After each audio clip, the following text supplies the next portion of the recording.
It's the Eagle Community Television Forum with your host, Gary Shorman. Hi everyone, I'm Gary Shorman and this is a forum on Eagle Community Television. We record this every Monday afternoon at 2 o'clock from our Dillon's location on Vine Street. The forum is brought to you by the great folks out at Hayes Med. Our guest today is Dean Katt, and Dean is the superintendent of USD 489. And it's a busy time because school is ending, graduation just took place, kids are looking at where they're going next, teachers are looking at closing up the year.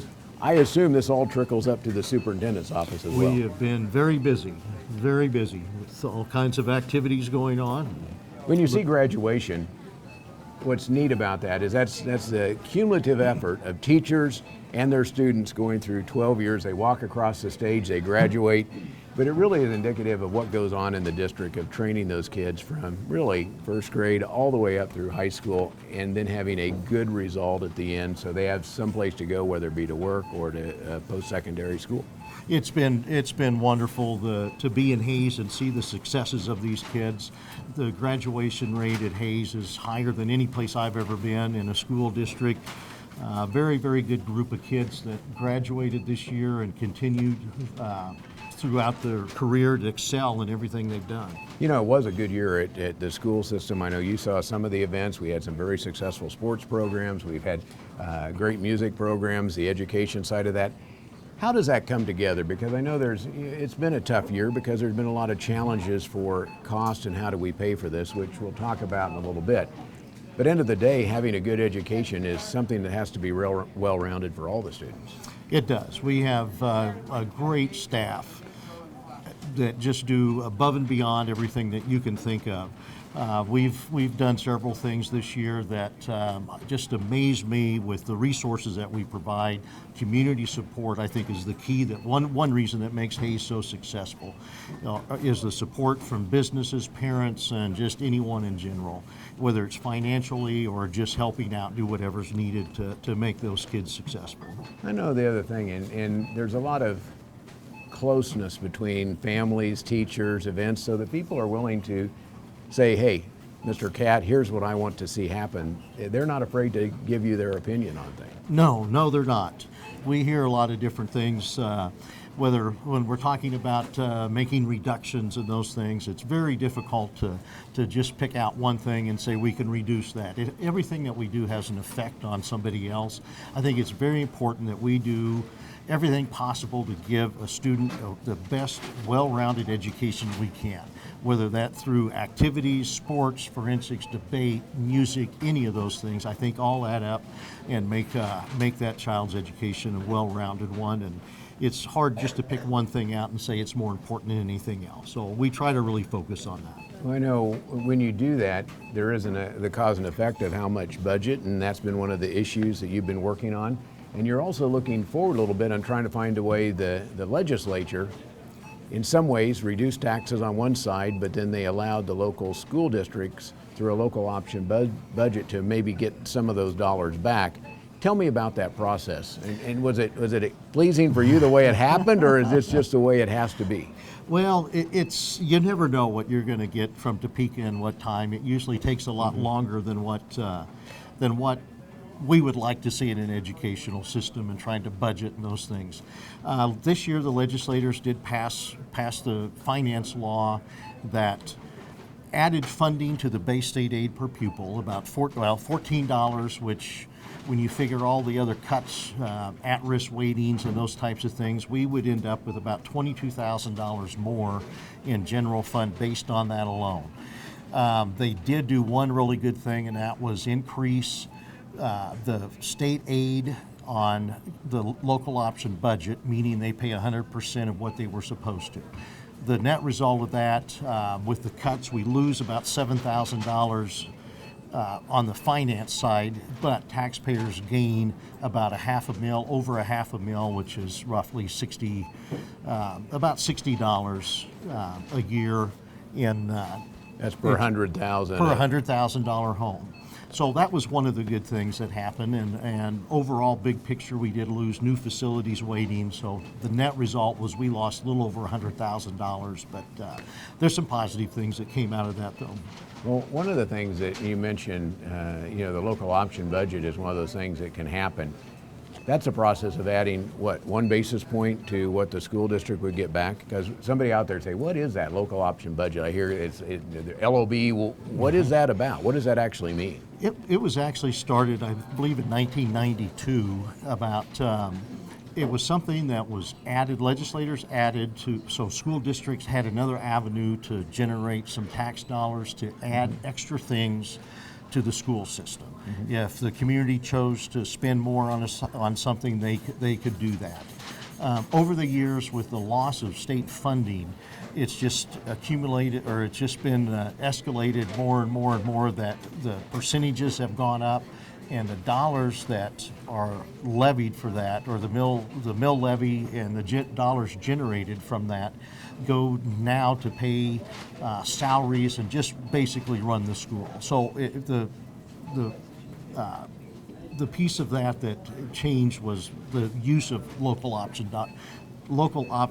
budget dollars. But, So we're going to do this, and what the school system and the board, the school board, is asking voters to say, hey, there is value in adding 1 mil to this, and if you vote yes in June when you get your envelope, it's important to our schools. Is that correctly stated, or is there? No, that is correctly stated. It would, if we did nothing and left it at 30%, the way it is right now, the mill levy would go down, taxes would go down a little bit. If we go to 31%, which we're asking on this ballot coming up in June, mill levy would be a slight increase of about 0.02 mils, $3-4 or $2 and some cents a year in extra taxes. So the purpose of that money would be to look at where we are with all the cuts that we made, teacher reductions, class sizes, those things,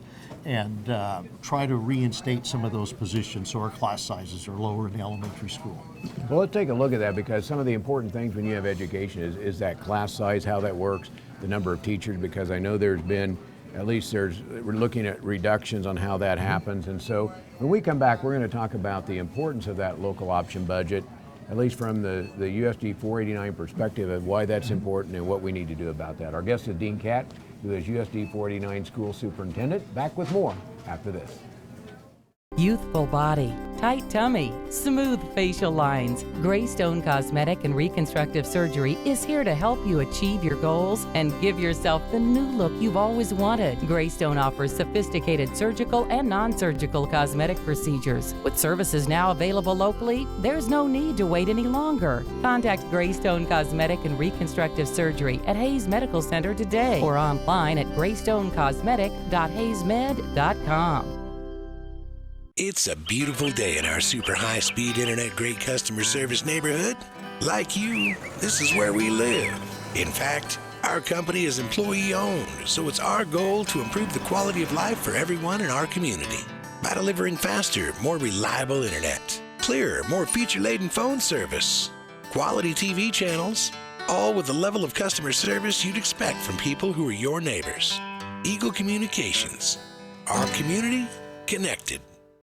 Welcome back to the second half of our forum here on Eagle Community Television. If you have any thoughts or ideas, I'd like to hear from you. Send them to me at gary.shorman@eaglecom.net. You can also find us on Facebook under ECTV Forum. Click on Be Our Friend and send me your thoughts and ideas.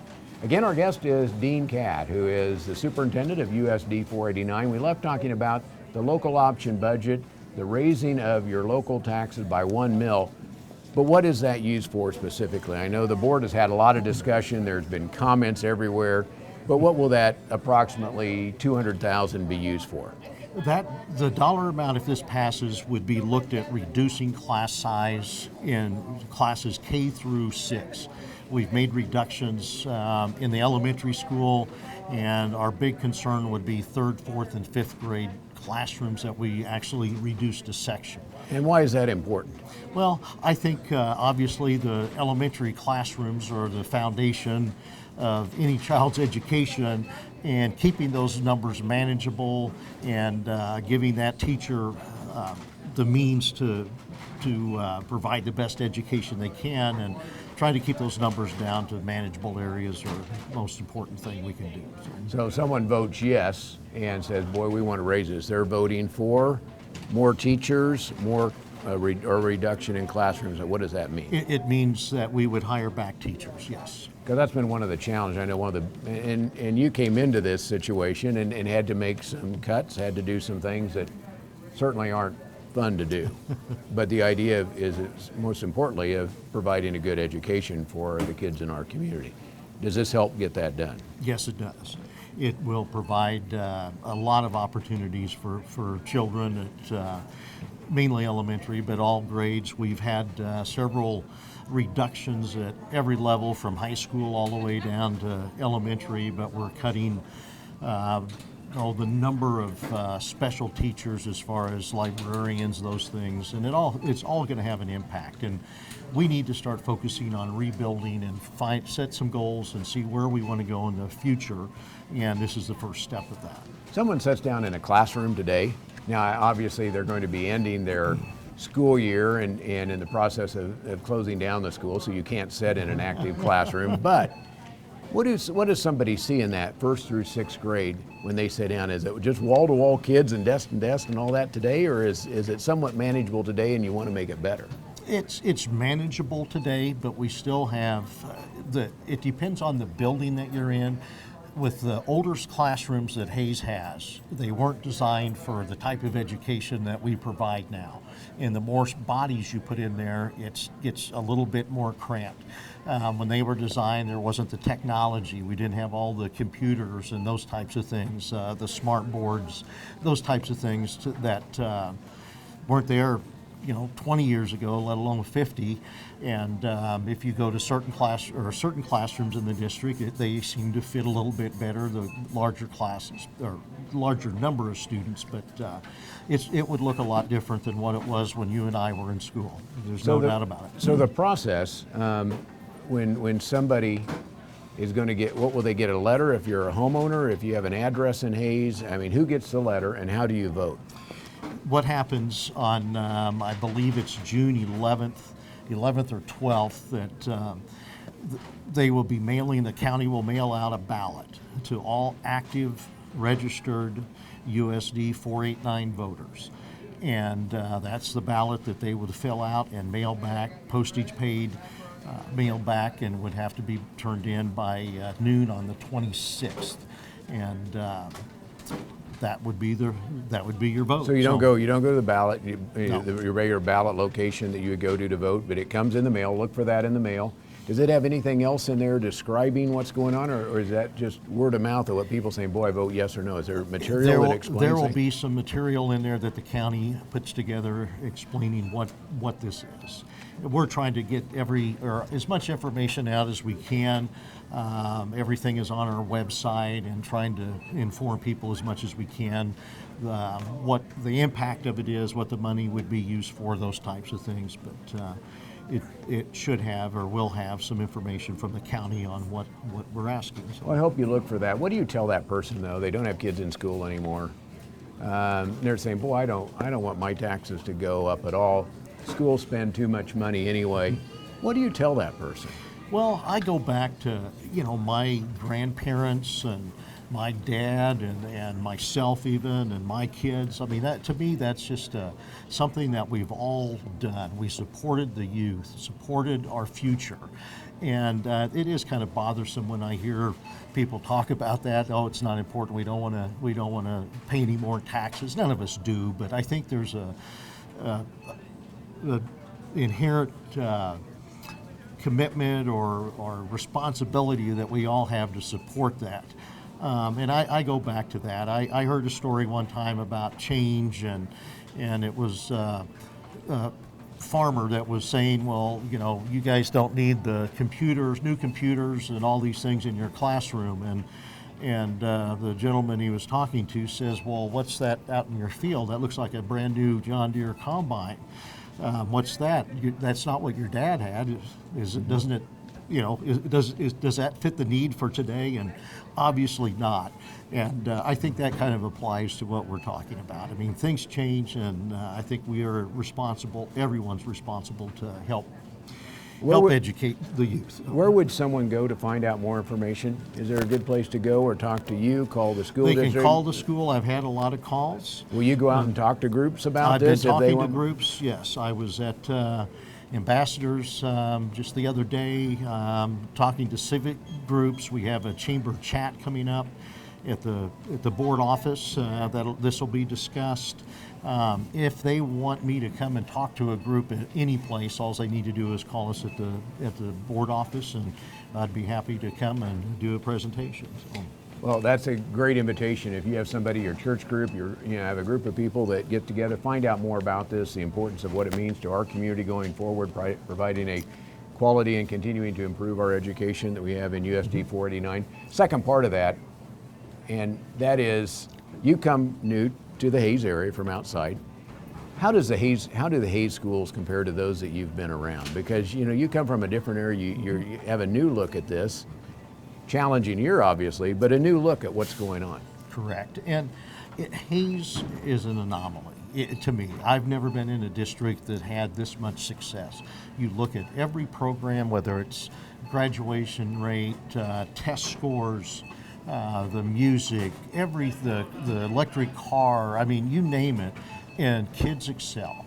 And that's because of community support and what people in the past have done to assure that they have those opportunities. And we right now need to really focus on what we're doing for the future to make sure kids have that same opportunity. And as a district, we need to focus on that. As a community, we need to focus on it. And I think this is the first step to kind of rebuilding and setting those goals to make sure every student has the same opportunities that the others had. So. Very good, Dean. Thank you for being with us. Good luck with as you go through on this process. Again, if somebody would like Dean Katt, somebody from the school district to come as superintendent, or maybe someone else that would do that from school board, et cetera, to talk to your group and understand more why it's necessary, give a call to the USD 489 office, and somebody in your group will help make that happen. Yes, we will. Dean, thank you for being here. Thank you. Dean Katt, Superintendent of USD 489 here in Hayes, has been our guest on the forum. The forum is brought to you by Hayes Med and by Eagle Communications, our community connected. Youthful body, tight tummy, smooth facial lines. Greystone Cosmetic and Reconstructive Surgery is here to help you achieve your goals and give yourself the new look you've always wanted. Greystone offers sophisticated surgical and non-surgical cosmetic procedures. With services now available locally, there's no need to wait any longer. Contact Greystone Cosmetic and Reconstructive Surgery at Hayes Medical Center today or online at greystonecosmetic.hayesmed.com.